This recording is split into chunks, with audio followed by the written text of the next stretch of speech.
Okay, everyone ready? Call this committee of the whole meeting to order, September the 2nd. And the first item of business is the agenda. A motion to adopt the agenda. Councillor Doherty, Councillor Smith, all those in favor. Let's do that. Doug has a sample video from our videographer, and he's going to show it now for us to have a flavor of what Nick has been working on for our video. The best part about living in Grand Forks for me is the lifestyle. It's a safe community. It's extremely family oriented. To be able to pack up our things and head to the beach after work, to be able to go down to the United States very quickly and have an urban experience in Spokane, and to also experience a rural, relaxed lifestyle all at the same time. Everybody knows your children, and we support one another. The schools are great. Grand Forks has 2 elementary schools and 1 high school that are right in town, so within walking distance for most residents. The activities available are also great and numerous. That was one of the reasons that my husband and I chose to move to Grand Forks. If you're interested in motorized vehicles, there's tons of backcountry ATVing and snowmobiling. If you're into more natural sports, hiking, biking, snowshoeing, cross-country skiing, it's everywhere. There's a multitude of opportunities in the area for that. There's soccer, there's hockey, there's a lot of experiences that they can have in this area that they couldn't necessarily have in the city. Ski in the area. There are a bunch of smaller hills in the area. Phoenix is the closest. It's only about 15-20 minutes drive from here. It's not huge, but it's pretty steep. If you can ski Phoenix, you can ski just about anywhere. You can probably spend less than 20 minutes the whole day in a lineup, whereas anywhere else, Whistler, Blackcomb, Big White, you're spending 2/3 of your day waiting to get on the lift. It's just not like that here. A lot of people drive through here, and I think it's really worth stopping, checking out the main street, going a few blocks off the main drag to look at our housing communities. Grand Forks has a lot to offer, and we actually get a lot of our people moving to Grand Forks after just a short visit here, realizing how beautiful and what a great city it is. Grand Forks is the best kept secret in the province. That's good. Hope you don't expect loyalty. Yeah, that's good. So that one is going to be used in a lot of our promotional material at trade shows. Coming up in 2015, it'll be at our UDI presentation. We use this at the PNP program presentation. We'll be using this again everywhere we go, so it'll be available on our website. It'll be on multiple places for us to use it. Excellent. And that's one of, I think, he's done a bunch of different ones. So there's 2, I think there's 2 2-minute shorts, and then there's a couple of 90-second shorts. So he's been doing promotional things for other organizations as well. Yeah. While he's doing this, so he pretends he's come here because he loves this, but it's really to see his mother. Okay, so Michael, welcome. Yes, thank you. Sorry. We are on the roads. We have adopted the agenda, and we're down to presentations from staff.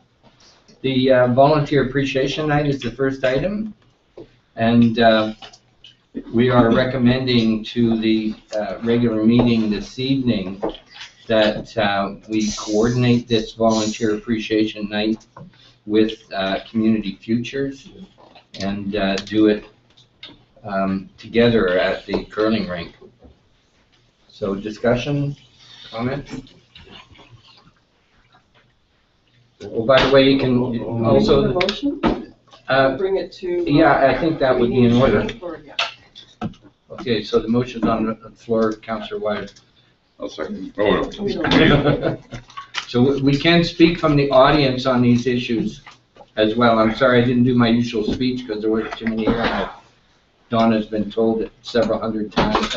So you can raise your hand and be recognized. This is a committee of the whole meeting. So Volunteer Appreciation Night, last takers.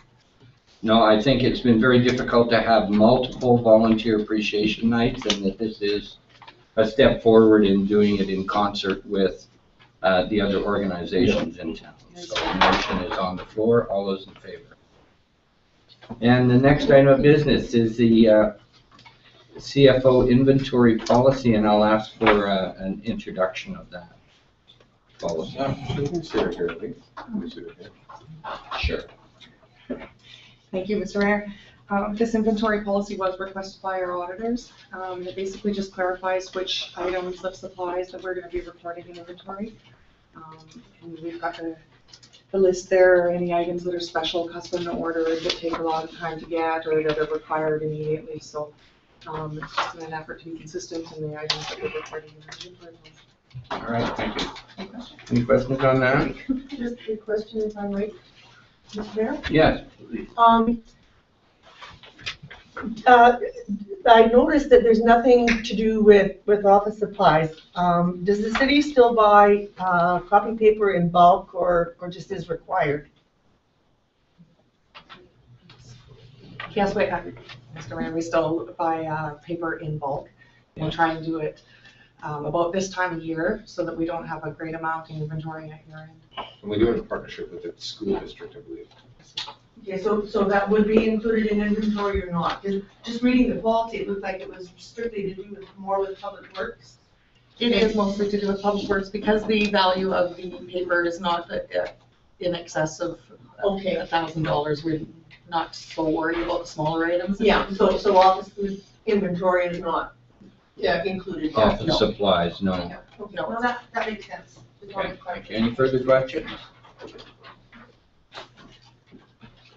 All right, and we have the motion on the floor. Donna has a question. Pardon? In your background, it says, how is excess inventory a cost to the organization? Could you clarify that? I'm sorry, speak up. How is excess inventory a cost to the organization? Right, okay. Mr. Mayor, besides the fact that it takes up a lot of space in our warehouse, Yeah. it also, we could be selling it usually, like a lot of the metals and things like that, we can sell if we don't need it on hand. It ties up capital and, Exactly. yeah. Is that covered enough, Donna? Okay. All right, nothing further. The motion is on the floor. Councillor O'Doherty makes the motion. All those in favor? The next item of business is the contingency fund for the rebuild of City Hall. And so this is to be referred to this evening's regular meeting. And I would remind us that CAO, Mr. Allen, has been reminding us all along that there are certain things in this rebuild that we will have to fund ourselves, but this looks more like contingency in terms of cash flow. Yeah, what happens is, under our contract that we have with the service provider, we have them meeting the timelines that we have for being back in City Hall. Without the means, we could potentially delay claims. So if they come across a challenge that potentially could be covered by the insurance, and most likely will be covered by the insurance, they still need to proceed. By the time we wait for the insurance company, it could be 6 weeks, Yeah. 6 to 8 weeks. In order for us to proceed with the timelines, we need the ability to move forward and provide our claim to the insurance company and then move on. All of our claims have been accepted so far, but we are dealing with the insurance company and the minutia that's involved there. So we just simply have to be at their mercy at this point. Right, this would stop us from being held to ransom on a particular item. Exactly. Okay, a motion to refer this to tonight's meeting. Councillor Smith. Discussion. Seems like a good business move. I just have one question. Yeah.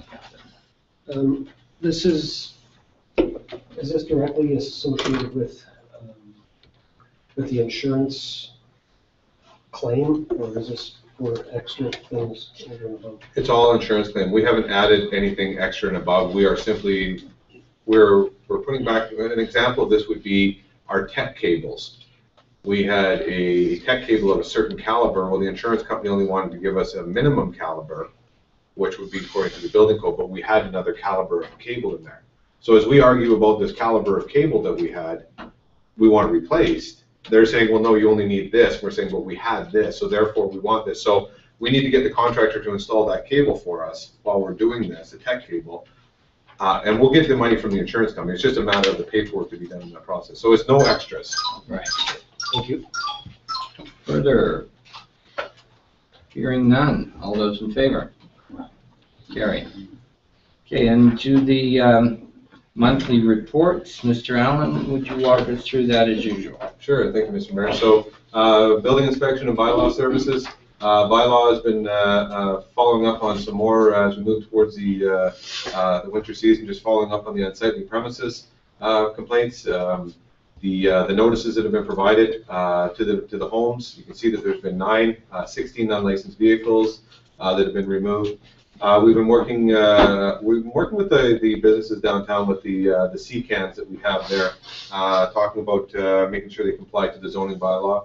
Obviously, still dealing with the building inspections, but as we added in the amount for City Hall, for our building inspection amount this year for permits is at $3 million so far. So that's 1.2 for City Hall. So you can still see that we're seeing a robust amount in our community. And we're starting to see looking for housing starts in 2015. So we're starting to see and hear more people that are planning on building for 2015 now that the word is out. So they're looking for that. They're looking for, and one of the things I was going to touch on a little further is the relationship that the contractors have with our building inspector in the community. It's been received very positively to date, and I think that's why we're seeing more people want to build homes. Chief Financial Officer. Preparing the tax exemption and removal of the electrical basic charge request. She did a report that was received for council for the one customer. We added the working with the Neptune contractor as part of the regular meetings for the finance department. Tax sale properties that went out for those that are in the arrears of their taxes. They've been sent their notices, and those properties will come up for sale on the last Monday of September. So those that have outstanding taxes, their properties will be sold for their taxes. Preparing the 2015 permissive tax exemption bylaw for council. So this is where we've been talking to you a little bit about the churches and the ability for them to have the permissive tax exemptions and who gets permissive tax exemptions. We've actually been working to go paperless a little bit more. So we've had 70 of our suppliers sign up for automatic financial transfer. So we're not in a situation where we're receiving the bills. So this is working out very well. And the temporary borrowing bylaws for the multi-utility projects are now going through to be put into long-term borrowing. So we're working through those steps in that. Corporate and community services. We finished up working with the mural, the artists on the mural project at this point, and just sent out some more communications to the group. We've been working on the voting machines, and we've had our staff training. They've come through, and it's a very seamless process. Submissions for the Ministry of our UBCM minister meetings. They've been submitted, and we're expecting to hear dates on our dates and times for our meetings at UBCM. Supporting the organizations for the different events that we've had this summer. So whether it's Park in the Park, Flying Appreciation, Grand Forks Fall Fair, and the Music in the Park, all the support that our team provides there. And our development, economic development profiles have been translated into Chinese, so they are being ready for the PMP presentation, because we're going to be meeting with 60 potential investors into our communities, but they're all from China, so we're going to have those, we'll have our profile translated into Chinese. Development and engineering, so Sasha's department been finishing off the downtown beautification projects, the cleanup of that area, the 68th Street paving and patching that's been worked on between the manager of operations and engineering. The City Hall construction, which has been considerable amount of time now as we move deeper into the construction, it starts to consume a lot more time for the staff. Still finishing out the subdivision servicing bylaw, which is still a big piece. I mean, we've been working with the medical marijuana operations stuff, fielded several development inquiries. So we've been getting a lot of inquiries, and I think we touched on that last week, or last committee of the whole meeting. The Brazilian students have gone. Their summer employment has been completed, and they're back to Brazil. We're finishing bringing a report forward for council on the Heritage Corridor project that was done by the province in 2011 and finished up by our staff somewhat in 2012. we want to bring back a summary report to council as we move forward into the end of this year. We're going to be preparing an economic status report, so we're also going to be getting our vital signs report, but we're also going to be giving you a bit of a report on the economic status of our community from perspective of the different businesses that we've seen from the golf course into different businesses in our community, the statistics from the campground and things like that. The draft license of occupation has been prepared for the demonstration garden project at the Regional District Recreation Center. And complete the stewardship agreement for the Trail Society and the ATV Club. So, been very busy there. Fire Chief, 45 calls, 17 fire-related, 5 rescue, and 23 first responder calls. As you can see, there's been some training. Continuing monitoring the weather at this time of year has been a big piece in working with our different departments on ensuring that the fire risk is mitigated. So potentially our public works staff is aware of the risks that they're dealing with. So there's been a lot of training there. The ladder-a-thon and the burn structure preparation for the burn structure facility. I think the fire chief is going to be talking a little bit further later on this year about the competition that will be held in our facility. I think in 2015 or 2016. So he's planning on a fire training competition there. Manager of operations. Obviously, the highlights are what we have here, but our call is through Councillor Wires led us to a couple of people that volunteered to repair and have our call reinstated. You may have noticed that the lights are on a little bit more at the airport. We're starting to see a lot more traffic. We'll start to see some more night traffic at the airport as a result of the ARC call. It's a safety feature for our pilots and for pilots flying through our area that they're actually able to activate the lights at the runway via their planes. It's a brilliant system. We had it installed 15 years ago, and it worked for 6 months, and then it was turned off. So now it's working, and now basically, and it's a huge economic piece for us too, because the people that are flying these planes in, it's really interesting as you get out to the airport and you see the amount of camping, the amount of I looked at the plane that Councillor Wires flew to Manitoba, and I was thinking it was like driving a smart car across Canada. But it was really interesting to see what's happening there, and the feedback from the airport folks was definitely positive, and as you know, they'd like to say thank you to it was Ernie and Ben Peach, yeah. These two fellows came together to provide us that at no cost, so that was great. The sewer repairs, the manager of operations has been cleaning up some of the old sewer and long-standing issues that have been around. So he's been dealing with one in behind Luna Bed and Breakfast, another one at the on Granby Road. And what he's been finding too in some of the situations is some of the areas where our sewers have been given a specific status of maybe poor, we're finding they're actually in better condition because some of the condition, when we get down to inspect them from a live perspective, we're starting to see some good news that way. So that'll come out later on. But it's been a very busy month for the Public Works team. And that's all of them. Yeah, if there's any questions, I'd be happy to answer, Mr. Mayor. Yeah, I think we took a bit of a bad rap on that mural issue, because the people who came to us on the basis of doing it for free. And yet, we're being accused of not respecting artistic ability by some people. I think that's a bit unfair, but.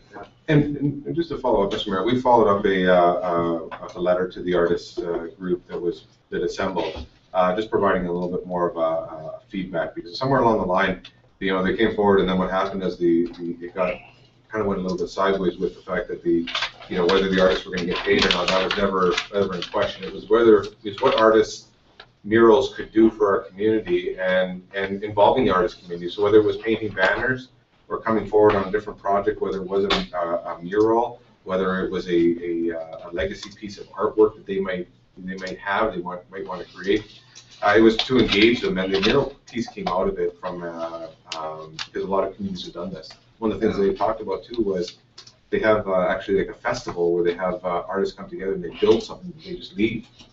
So whether it's they all come together and they work on a project.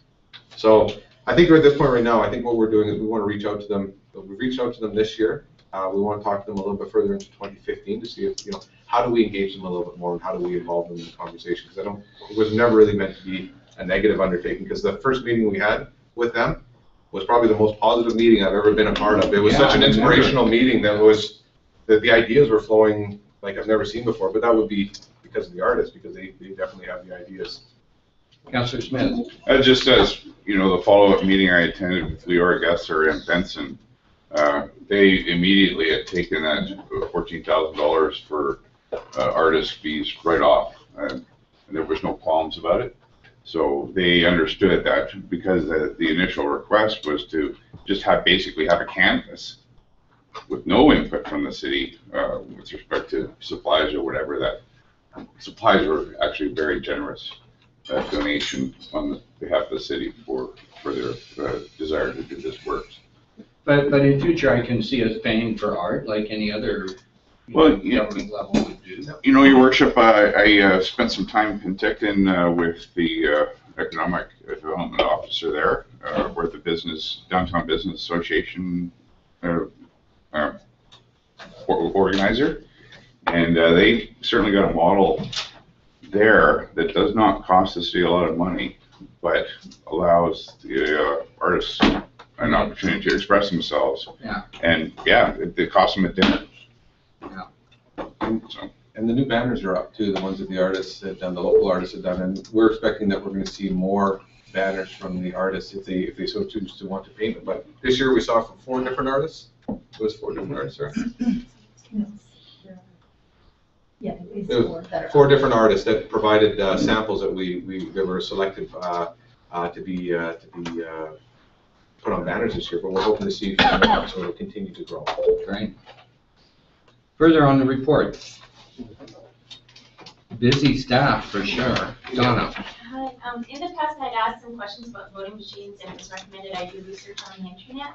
So the model that was brought forth, the DS200, I had done research and certain models had a variety of problems, and I had asked staff if they knew which year model you are planning on using. I see that there's already work with the voting machines. Are they here? Do you know? They're here and we've been trained on them, and I could ask for a comment from Diane. Worship, Sarah and Daphne and myself did some training with the gal that has the machine, and they're spectacular as far as the operation goes. They keep all their machines up. We don't know what the year is of them, but they are always maintaining them and always doing whatever it is to keep them up to date. They do have some great features. Now that we've seen them and see how they work, we're pretty confident that they're going to supply what we need to have. We'll be getting the USBs. They're going to be keyed up for our particular area, and basically the USBs go in, and it allows us to actually do a test beforehand. We take, and once the ballots are done, we can actually do a ballot test to check on accuracy, and it gives us, whatever needs to be done. So it actually does a lot more than we actually thought it was going to. So we do that accuracy piece. It has that's part of the whole process, and then they're all ready to go. And you're confident in the product? Yes. Yeah. Donna, does that? The information at verified voting, it lets you know which year the problems were up to. So it would be good just for reassurance to maybe find out the exact year. That would be good. The exact year of the machine? Model, yes, that it was after the things. We can ask that. We can ask that, sure. And the other question was, do they offer you any training in regards to the memory card? Training on the memory card? No, Your Worship. The memory cards are basically a USB that are keyed to the information that'll be significant to our community. Right. And we have USB cards will basically put into the machine. We have specific instructions of how they work. And then there's separate USBs that will be for voting day once the special voting opportunities come in. There's a USB that keys that in, so it keeps the ballot accountability correct. And then there'll be USBs for the advanced voting and also for the main voting day. And we'll have 2 machines, and so each machine, of course, will have their own USBs. And then at the end of the poll close, the other USBs go in. So it's not a memory card per se, but basically a USB that has all the Right. information on it. But you have been trained on it. Mr. Allen? Yeah, Mr. Mayor, I just wanted to say that we're making sure we're following the BC Elections Act when it comes to this stuff, so we are complying with all of those pieces, so we're not stepping outside of our regulated boundaries in that respect. Right, thank you. Donna, maybe we go to the next question right here. Chris? No, my question was answered with Diane's comment with regard to the USB and the advanced polls. Right. Donna? On verified voting, it's a security thing that they refer to in logging where the memory card is at all times, and it's one of the things they recommend as a procedure in working with that, and that's current on their website. Okay, thank you. All right. Thank you very much. Motion to receive those reports. And we need a motion for those reports. Councillor Krog. All those in favor? Carried.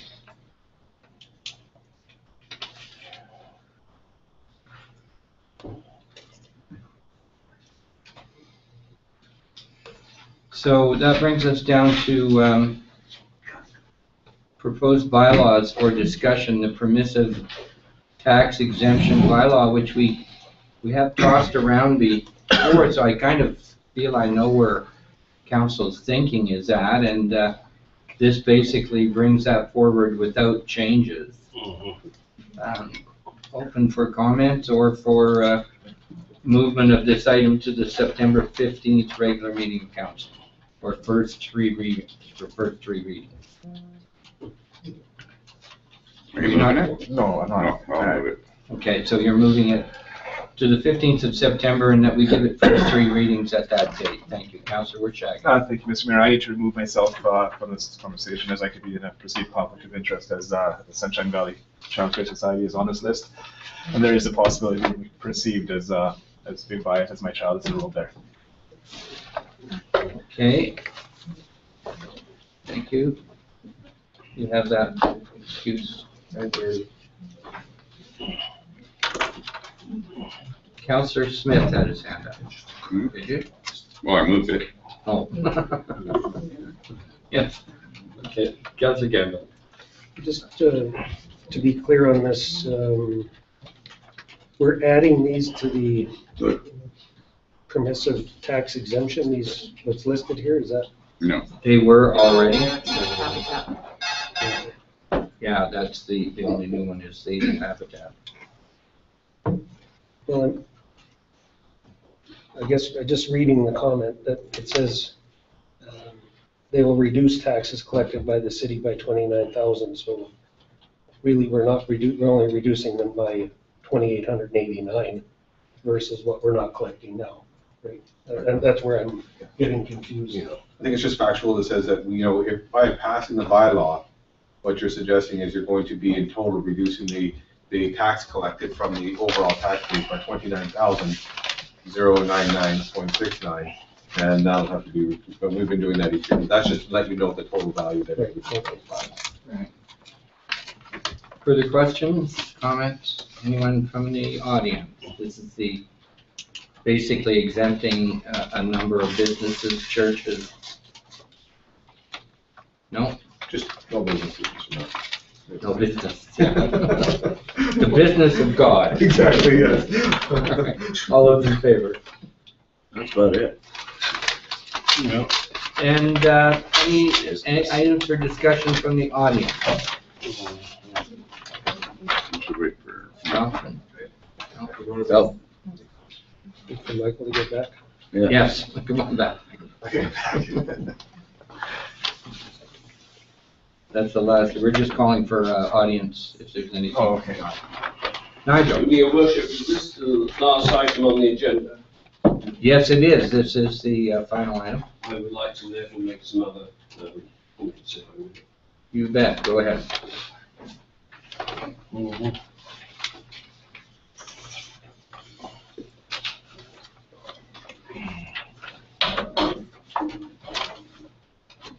Good day, your worship and councillors.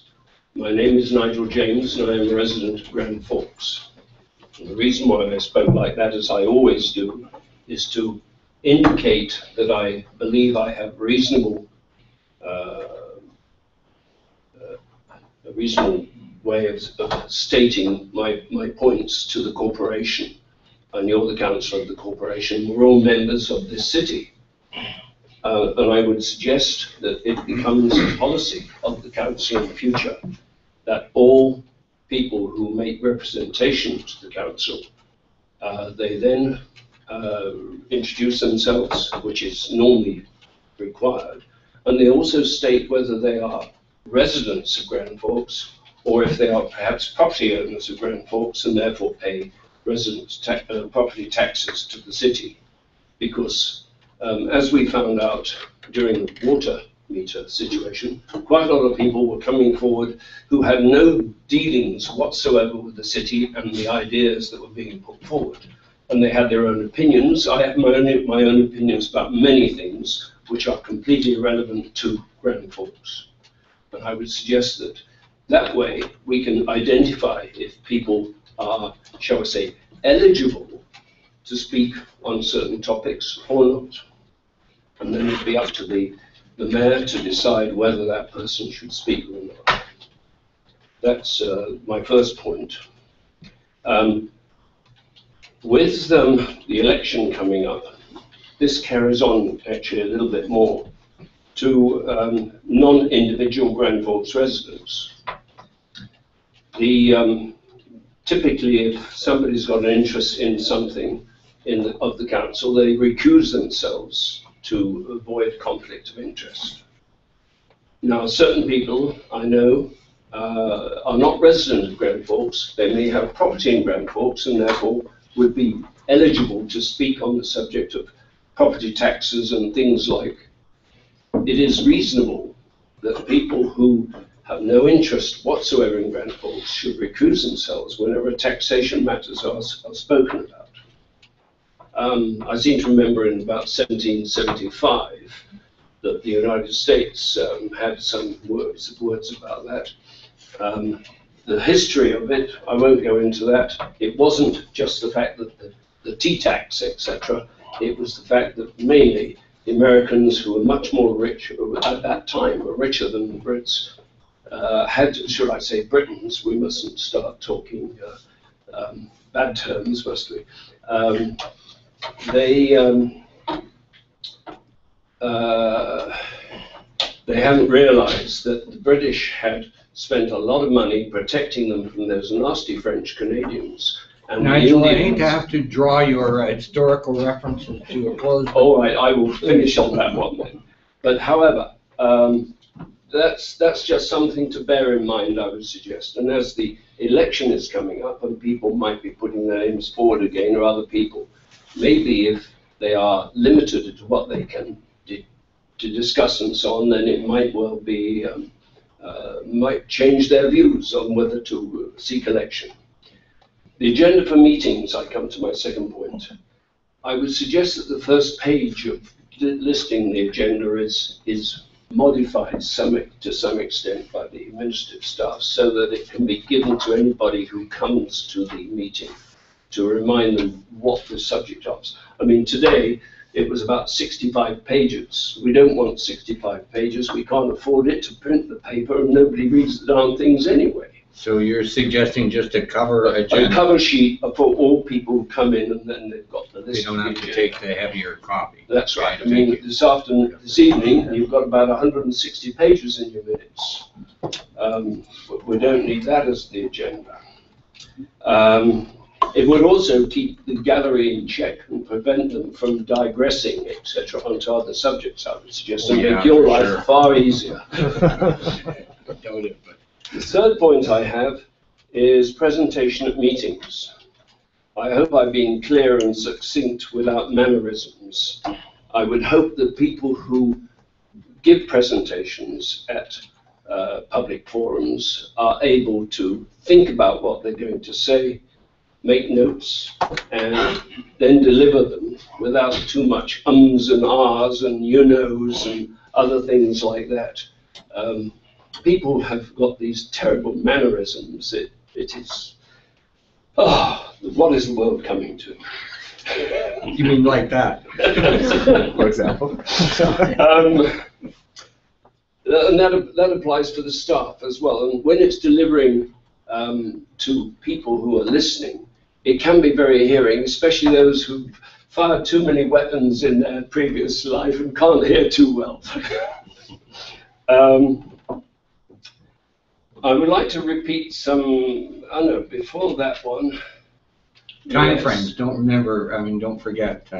No, you're right, I've got to make my notes, haven't I? I'm still writing when you, also suggesting for the future council, and I mentioned this before, that councillors, it depends on what the BC Elections Act or whatever the rules are, and I don't know, and I'm not going to dig into them, but it does make it difficult that all of these 6 councillors are my representatives. So I don't know who to contact regarding what.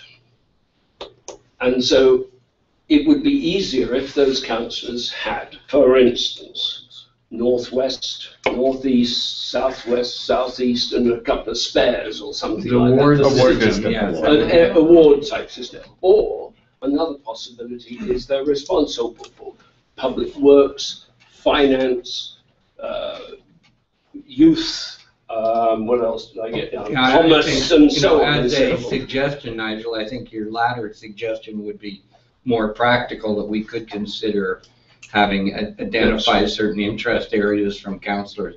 But the ward system, that would take a massive change in BC. I'm quite sure. However, but responsible for certain elements of, shall we say, 6-ish elements of the city. No, I think that's very worth considering. And in fact, as I said, my notes from the mayor the future mayor in consultation with the people decide to allot them to various things and decide who's going to do what. Yes. The last point is much more contentious. And concise. Yay. Just wondering. And it repeats some of the sort of verbal observations I've made in the past, and it just goes to show that my verbal observations are not worth the paper that they're written on. Oh, that one was, it's an old one, isn't it? Yeah. It's an old one. Dick Bartlett Park, great, painted, look magnificent now, the dugouts.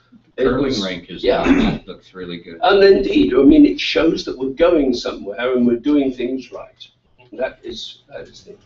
Then we come on to, I did have a meeting with the manager of operations, and about 68th Avenue, amongst other things. 68th Avenue is being improved, obviously, because we got some money from somewhere, perhaps, and that's a finance person would know that.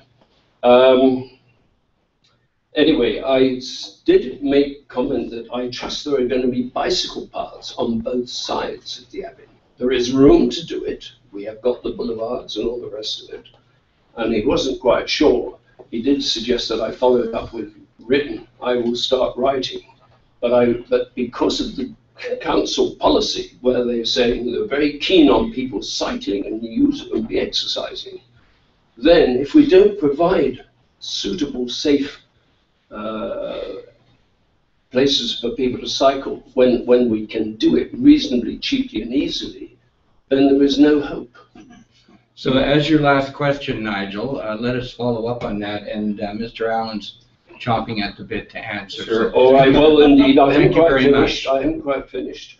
I'm afraid you must make notes about the points that I'm making, and then you can do it. Yes, and we do have to wrap it up. That was one thing. Also, regard traffic calming.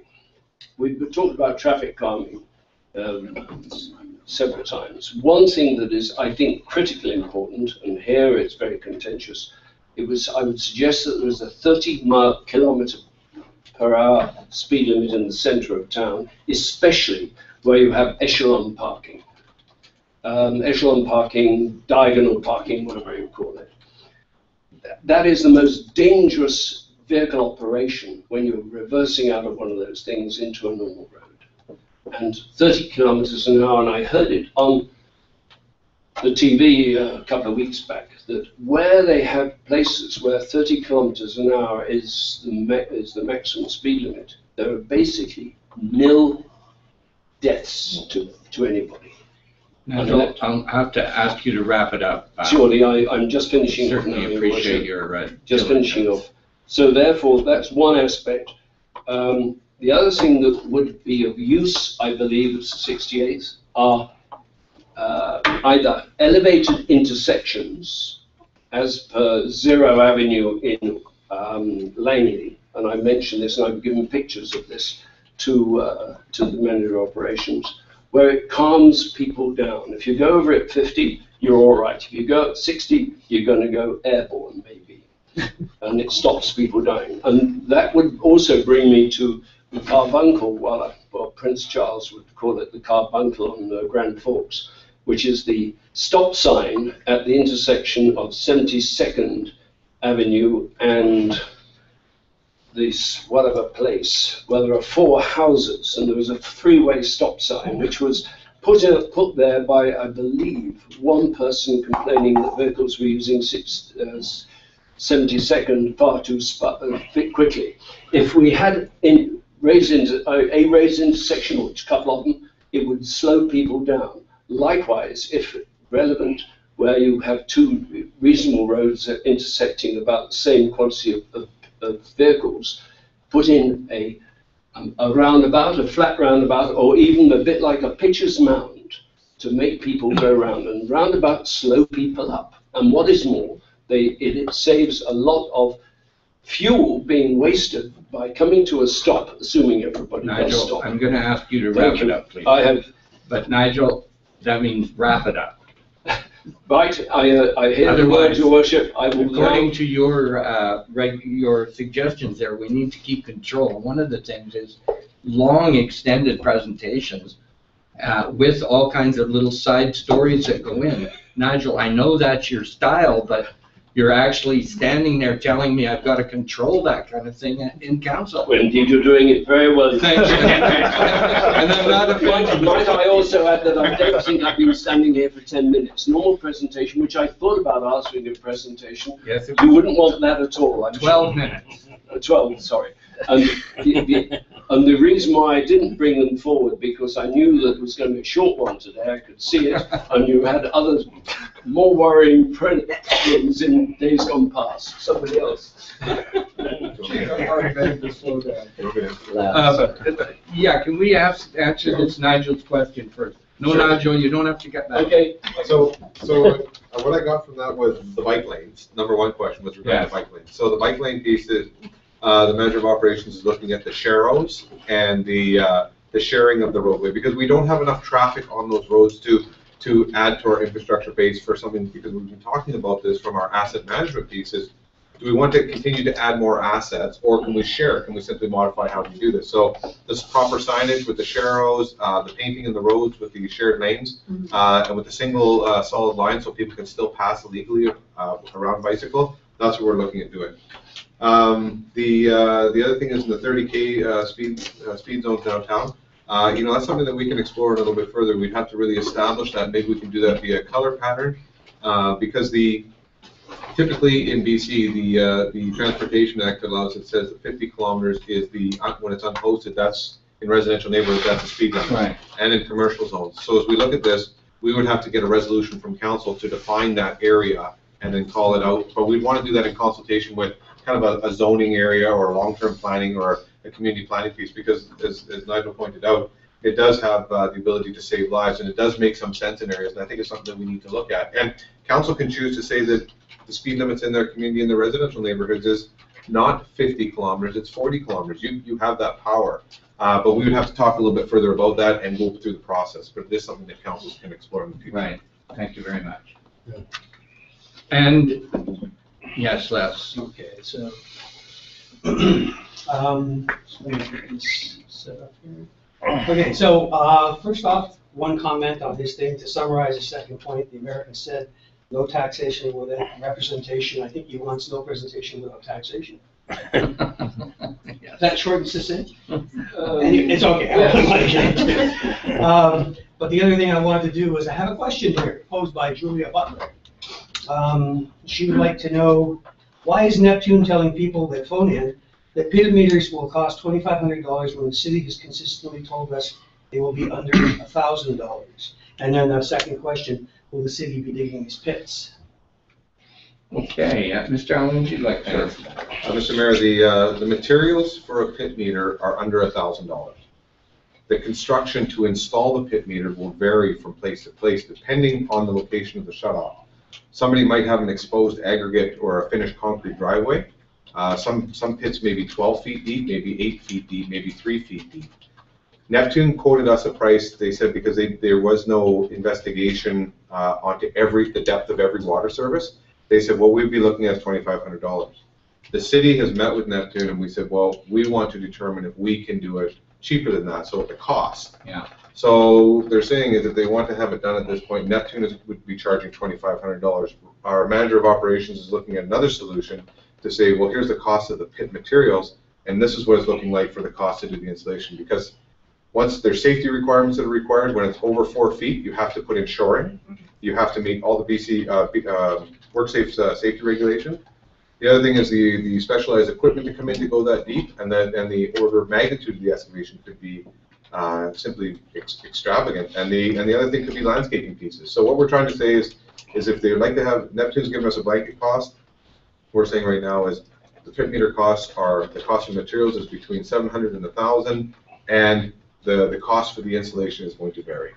Yeah, there's so many unknown variables there that, does that answer Julia's question in your mind, Les? Well, I think that probably is the answer she's going to get. Basically, I guess people have been phoning in and we're getting this thing. She just wants clarification on where the prices are. Okay, it's as clear to me as it can be. Donna? So is it the actual meter pit that costs $700? The $700 to $1,000 is for the materials alone. Of the So pit? that would be what you put into the pit. The actual digging of the hole and all of the complications that we talked about in terms of dryways and shrubbery and whatever else are factors that we can't control. We would like to do it cheaper than the $2,500 quote, but we can't guarantee that until we look at a specific site where we might cost it out for the homeowner. Is that pretty clear? Yeah, because there might be a 12-foot maple tree or a 100-year-old maple tree right beside it. Right. Yes, Donna. I remember that there was discussion of charging the resident the difference between installation inside the home and putting in a pit meter. So how does that work in with this? We would deduct the cost of the in-house installation from our list. Yep, we would deduct that from the cost. So if we came out to your home and we said it was, the price of Neptune said $2,500, and I don't want to use a number because I don't want us to get quoted, but whatever the home installation was, we would just deduct that off of that. Right, so yes, that's correct, Donna. So there isn't just a typical price for home installation, it depends on your particular home. If you're deciding, for example, you're concerned about RF or whatever the reason is, if the city decides to put in the pit meter because it doesn't work in the home, like it's based on how much it would cost in the home versus outside, but if it's what if it's a resident choice to have the pit meter instead? You have to check the home and then decide the cost? Or is there a standard cost for an in-home installation? Yeah, Mr. Allen's not quoting on the cost of an installation at this point because we're not clear on the unit installation cost. The in-home installation cost is fixed with Neptune at this point. Right. Because there's so many variables that come into play there. The other thing that residents have offered up in that program is the touchpad reader that people can have installed. So if they don't want the pit, but they want to have the meter installed inside the home, they're concerned about the RF, they can have a touchpad. So that was the other piece too. The staff would have to come out there every month and do the read on the touchpad. But again, it's the options are there to ensure that we meet all the needs of the community. So let me ask Donna's question for you. So we won't be able to tell the cost of the touchpad until we know how many we have and determine what the staffing cost would be to go out and read them. Well, the touchpad meter there's a cost for that. We've already put in the bylaw the cost of the read for the touchpad. The cost of the installation of the touchpad should be it's basically, we were saying that it's the same as an in-home install, because it's just simply two wires that go outside through the wall, and there's a little pad on the side of the house that the guy goes up with a little device. Right. That could have RF when he's holding it in his hand, that could read it, but it'll take that from there and absorb it, or basically read it. So there will be no signal coming out of the house through a radio, it'll be coming out through a wire. Through the wires into the touchpad. Onto the touchpad, yes. Okay. So what is the cost of the in-home install that you said is standard now with Neptune? Neptune blanked that out of their contract because it was proprietary.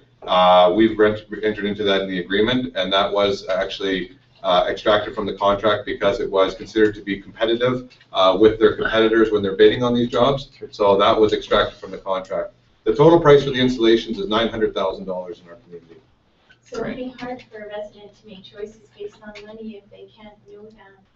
There is no additional cost for the resident. Well, if they're considering the pit meter and subtracting the cost of the inside installation, they won't really know how much it costs to get a pit meter. Because we won't know what the cost of the pit meter is until we've gone out there and done an estimation of the pit meter, Mr. Mayor, and then we would formulate that into the cost and we provide that back to the customer, the difference. So they would receive that in terms of a deduction from their bill, but we don't want that information being blasted out there so that other communities can get it and be unfair to Neptune in terms of cost bidding with another supplier. So it's very sensitive information.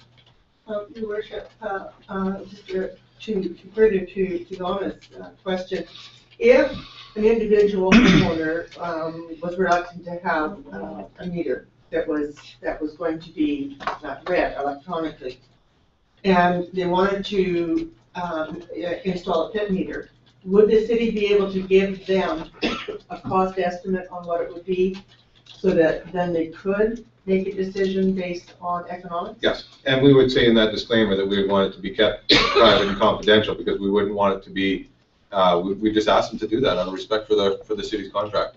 If the resident chose to do that, yes, but you're right, the resident would get that as a cost estimate. They would say, here's the cost estimate for the pit meter. Would it be detailed or would it just be so that you know the cost of the? I think the resident would, to answer your question, the resident would be able to figure it out with that, and they're saying that here's the amount the city's deducted from that bill. Okay. It would be very clear. I mean, realistically, it'd be very easy for everybody to determine what the amount that Neptune's charging for the meter installation by taking $900,000 and deduct the number of units that are going in, the materials, supplies, and installation. It's there. So it's just that they're just not providing the actual details of their numbers out there for their competitors to have access for in the event that they are bidding on another project. Maybe they're bidding on the one in Roslyn or the one in Castlegar or the one in Nelson. They want to make sure they have their information proprietary. And have that perspective. Exactly. Thank you. I'm curious about how often electrical and posing water meters are read, and then we get billed every 2 months. So you would want to read once a month, but bill every 2 months. Is that correct for both water and electrical, or?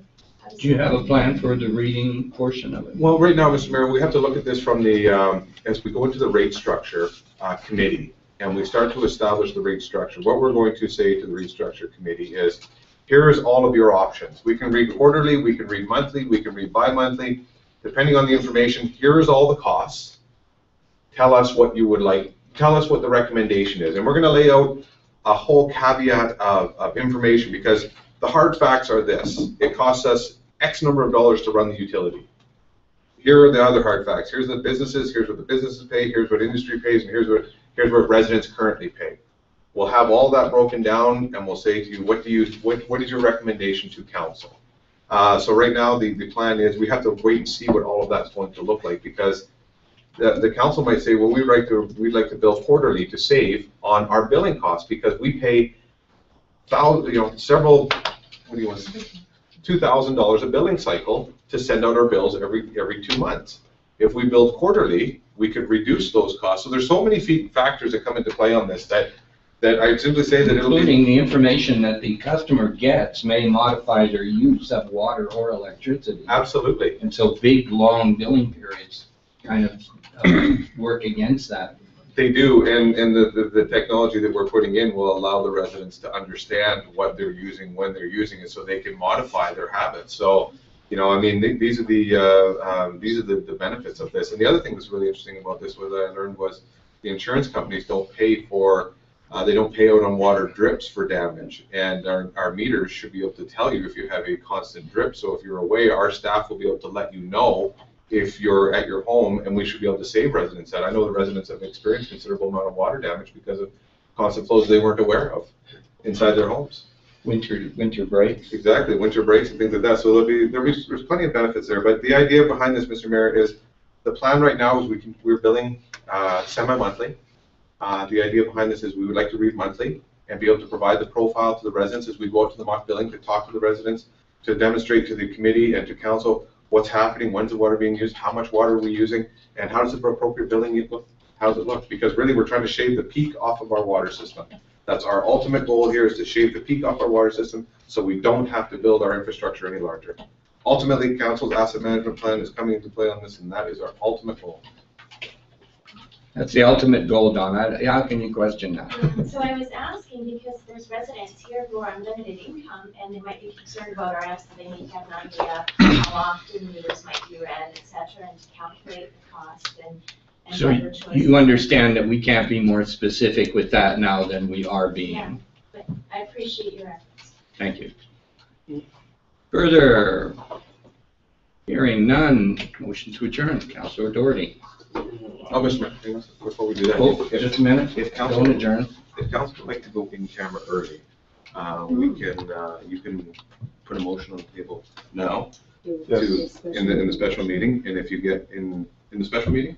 I actually make a motion now before you adjourn to go into special meeting that has to be Unanimous. Let Diane lead you through this. Okay, if you'd like to go in camera charge to people to get the in Yes, camera down. Councilor Smith makes a motion that we go into a special meeting. We don't need a seconder for it. Just under section 90. Right, section 90, all those in favor?